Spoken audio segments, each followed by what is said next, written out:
책 읽어주는 남자. 오늘 읽으신 책은 일반의 절반쯤 왔을 때 깨닫게 되는 것들. 2장. 바람직한 삶은 깨달음에 이르는 과정에 있다. 바람직한 삶이란 상태가 아니라 과정이며 목적이 아니라 방향이다. 칼 로저스. 다르게 해석하면 삶이 달라진다. 카우보이 여행에서 돌아온 미치 로빈스는 생활에 영향을 크게 미쳤던 외적 환경은 하나도 바뀌지 않았다. 그러나 모든 것이 변해 있었다. 앞으로 펼쳐질 그의 삶은 이전과는 전혀 다른 모습을 띠게 될 것이다. 미치 로빈슨처럼 우리 주변에는 어느 날 갑자기 자신의 삶을 찾아 떠나는 사람들이 있다. 그들의 결정은 갑작스러워 보이지만 사실 변화는 이미 마음속에 진행되고 있었다.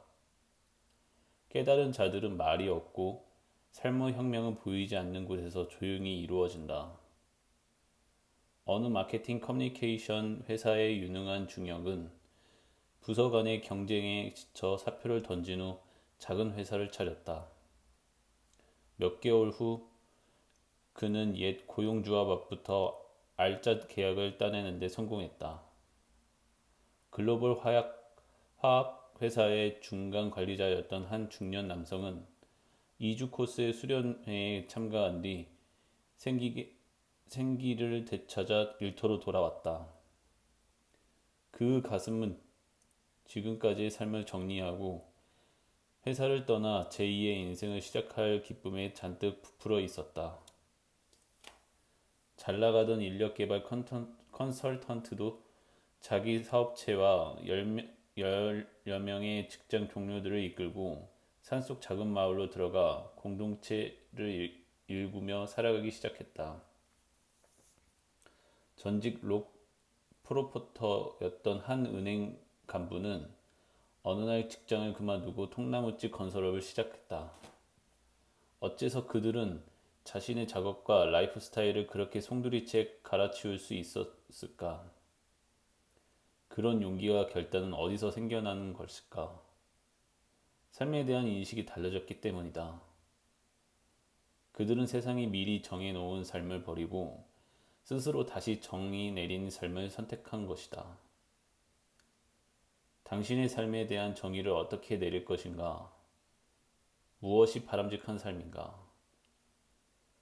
옥스퍼드 대학의 심리학 교수인 마이클 아가일은 행복의 심리학에서 이렇게 말했다.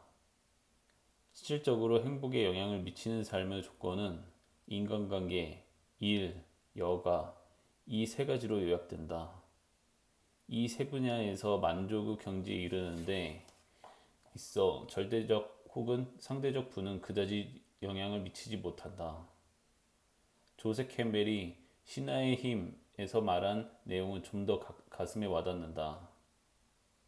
당신은 인생에서 성공했을지 모른다. 하지만 가만히 생각해보라.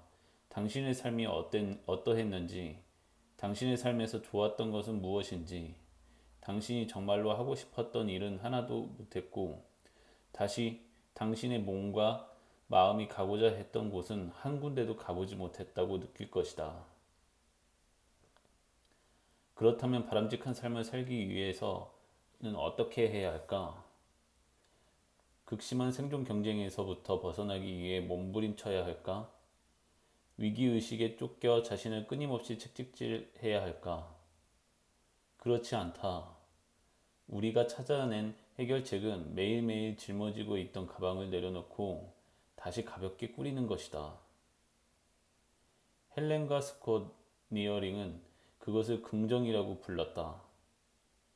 여기서 긍정이란 인간을 포함한 세상의 모든 개체가 자기 방식대로 존재하는 것을 인정한다는 뜻이다. 즉, 자연스러운 조화야말로 바람직한 삶의 토대다. 그들이 소중하게 여기는 가치는 단순함, 불안이나 긴장으로부터 해방, 남에게 도움이 되는 일, 그리고 조화롭게 사는 것이다. 바람직한 삶이란 진실성을 따르는 뜻이다.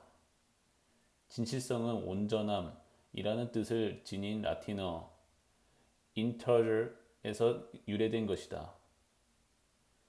많은 사람들이 잃어버리고 사는 것이 바로 이 온전함이다. 바람직한 삶이 곧 온전함을 추구한다는 의미다. 진실성을 자신과 약속을 지키는 것이라고 하면 우리는 작은 약속들이 지켜감으로써 온전함을 이룰 수 있다. 하지만 진정으로 바람직한 삶이 무엇인지 깨닫기 위해서는 이런 단어들의 의미를 좀 더 깊이 이해해야 한다. 에릭 에리슨이 분류한 라이프 스타일의 단계별 특징에 따르면 우리의 삶의 후반부는 희망과 절망 사이클을 쉴새 없이 넘나들며 엄청난 내적 긴장의 시기다. 이 시기에 접어든 사람들은 그동안 자신이 무엇을 하며 어떻게 살아왔는지 한 번쯤은 돌아보게 된다. 지금까지 얼마나 온전한 삶을 살아왔는가에 따라 희망과 절망이 나눈다는 것이다. 존 가드너는 자신감의 회복에서 조금 다르게 이야기하고 있다. 권태의 치료약은 오락거리가 아니라 해야 할 그 무엇, 관심을 쏟아 부을 만한 대상을 찾아내는 것이다. 삶의 다음 단계를 어떻게 살아갈 것인가는 어떤 라이프 스타일을 갖고 있으며 어떤 일에 관심을 갖고 있느냐에 따라 달라진다. 그래서 우리는 바람직한 삶에 대한 장소, 사랑, 일, 그리고 목적이 총체라고 정의한다. 단순한 것을 위한 단순한 공식. 여기서 바람직한 삶을 위한 공식이 있다. 자신이 속한 곳에서 사랑하는 이들과 함께하며 삶의 목적을 위해 자기 일을 하는 것. 이 한마디에 들어있는 네 가지 요소는 각각 독립된 것이 아니라 서로 조화를 이루며 삶 속에 녹여들어야 한다. 이를테면 당신이 살고 있는 장소가 당신에게 원하는 일을 할 수 있는 기회를 제공하고 당신의 일을 사랑하는 사람들과 함께 시간을 빼앗기지 않으며 당신이 일하고 생활하는 곳에서 가장 가까운 이들이 있어 소속감을 느낄 수 있다는 뜻이다. 이 모든 것이 조화를 이루며 바람직한 삶을 이룰 수 있게끔 하나로 묶어주는 끈이 바로 목적이다. 설레는 마음으로 아침에 눈을 뜰 수 있게 해주는 분명한 목적 의식이 있어야만 당신이 원하는 바람직한 삶을 향해 여행을 계속할 수 있다. 목적은 당신이 가고자 하는 곳에 계속 집중할 수 있게 해줄 뿐만 아니라 때로는 새로운 길을 찾을 수 있게 도와준다. 바람직한 삶은 여행과 같다. 그것은 한번 성취하면 고이 모셔두는 것이 아니라 살아가는 동안 끝없이 변화하는 것이다. 장소, 사랑, 그리고 일이라는 세 가지 요소들의 무게 중심이 항상 바뀌기 때문이다. 삶의 어느 단계에서는 일보다 중요한 것 없지만 또 어느 단계에서는 뿌리를 내리고 가정을 이룰 수 있는 장소에 집착하기도 한다. 그리고 사랑에 빠졌을 때는 두말할 나위도 없다. 이렇듯 세 가지 요소들 중 어느 하나의 가치가 극대화될 때 우리의 삶은 균형을 잃게 된다. 이때 필요한 것이 분명한 목적이다. 목적은 단 하나에만 쏠려 있는 우리의 관심이 샛길로 빠지거나 너무 멀어지는 것을 붙잡아준다. 목적은 앞을 내다볼 수 있게 해주며 스스로 선택한 길을 꾸준히 걸어갈 수 있도록 인도해주는 횃불 역할을 한다. 의료기기 세일즈로 일가를 이룬 메리앤 와일더는 목적의 등대와 같은 것이라고 말한다. 그의 말을 들어보자. 내가 세일즈 계통에 발을 들어놓은 것은 고객들에게 해결책을 제시해 줄 수 있고 그것으로 사람들이 더 나은 삶을 살게 될 거라는 믿음이 있었기 때문입니다. 다른 사람들이 뭔가를 깨달을 수 있도록 돕는 일이야말로 내 인생의 진정한 목적입니다. 이 일을 하면서 나는 10년이 넘도록 세계 곳곳을 다니며 수많은 사람을 만났습니다. 좋은 관계도 있었고 나쁜 관계도 있었죠. 때로는 좌절하기도 하고 때로는 온몸을 바쳐 일에 몰두하기도 했습니다.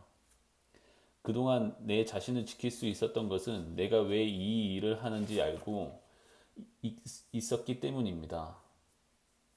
만일 그 목적을 잃어버린다면 나는 당장 다른 일을 찾아다녀야 할 것입니다. 아니면 남은 인생 동안 스키나 타며 그저 놀고 먹는 백수건달이 되겠죠.